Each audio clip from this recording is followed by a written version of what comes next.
But there is a part of me, there's a sick, twisted part of me that wants to take that blue bag and put it over his face and then tie it. And so he's like, I'm like, this is what you did to me! This is what you made me do! Shh! Shh! Shh! It's okay. It's okay. It's done now. It's done now.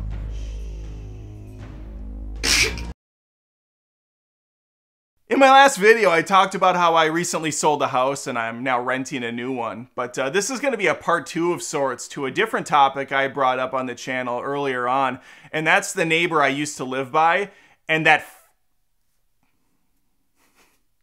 how he is still clinging to some mysterious item that is proudly displayed outside his front door. We're going to talk about it right now. Here's the deal. A while back, I talked about a neighbor. He was fine enough. I got along with him enough. But he had this one thing that drove me up a fucking wall. He built a pool, got some sort of a magical bag, a blue translucent bag with some papers inside, and he stapled it to his gutter right outside the front of his house, right next to the garage door. About 7 feet from my house, catty corner to me.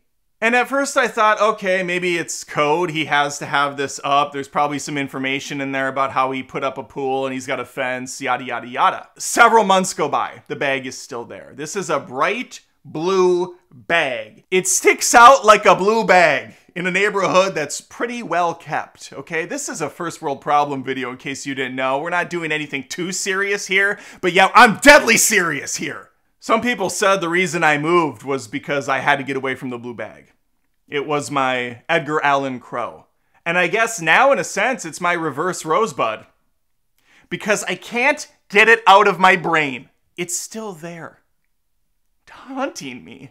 I rent a house in the same community I lived in before because I just didn't like the home I was in Richard prior, so I wanted to get somewhere else, but we like the community. Anyway, my previous establishment is just down the road, just around the river bend, Pocahontas.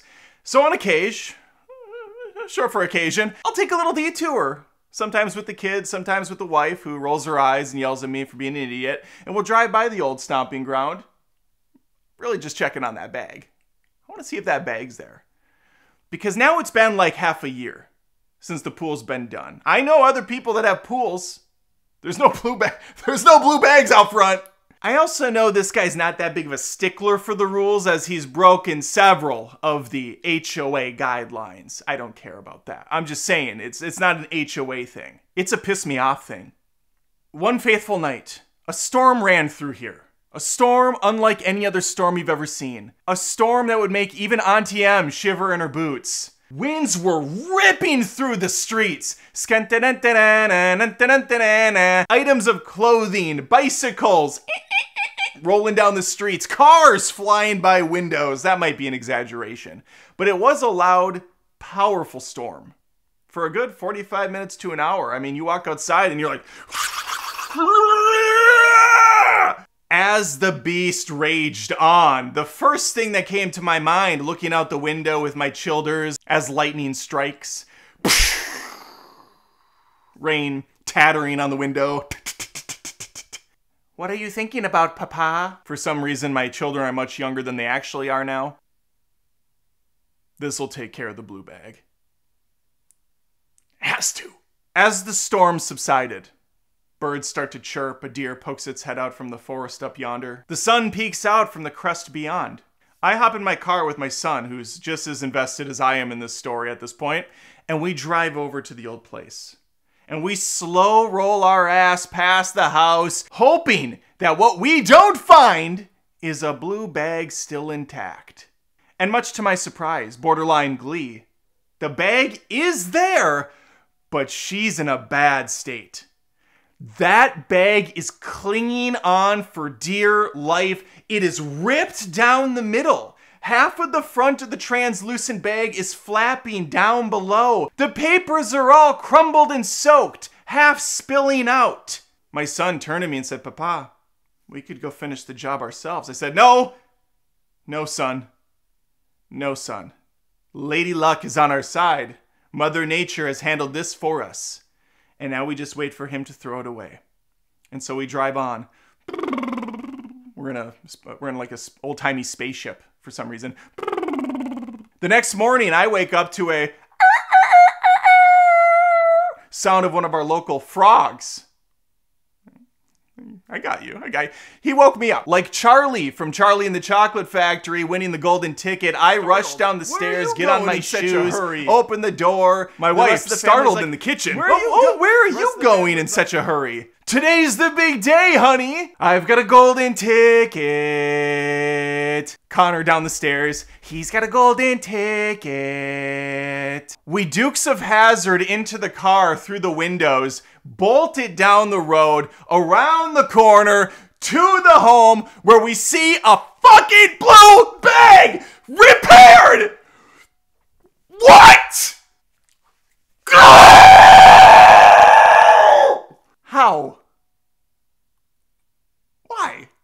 It's not a new bag because it's one of a kind. It's the same exact bag, Humpty Dumpty'd back together. The flap has been pulled over, tightened, and stapled shut. The papers, sopping wet, still cradled within its carriage. This bag is unstoppable. Not even the gods themselves could take it down. Zeus's lightning bolt couldn't destroy this thing. What is even in it? What could possibly be so fucking important that it has to withstand nature itself? That it must be presented on the front of this home at all times? Declaration of Independence in there? Do we have the information about who assassinated JFK? What's in the bag? I feel like I'm Brad Pitt in Seven, trying to figure out what could possibly be in that thing. You know, now that I think about it,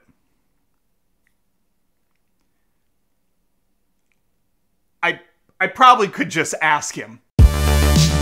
I hope you enjoyed this ridiculous rant. If you haven't heard part 1 yet, do yourself that favor and go watch it, then come back here and see how the madness is just unspooled over time. If you enjoy this content, please give it a like, subscribe to the channel. I'm trying to grow it alongside my main channel, Adam Does Movies. It would be awesome if you stuck around both locations. I would love to have you. And I would also love to hear from you in the comments if you've had your own nightmarish story. If you've had your own scenario play out with a neighbor that just won't take down his Christmas decorations, or that tree he threw out the front window 6 months ago and hasn't cleaned it up yet. I want to know. I want to suffer with you. All right, see you next time. I've got a golden ticket. He's got a golden ticket.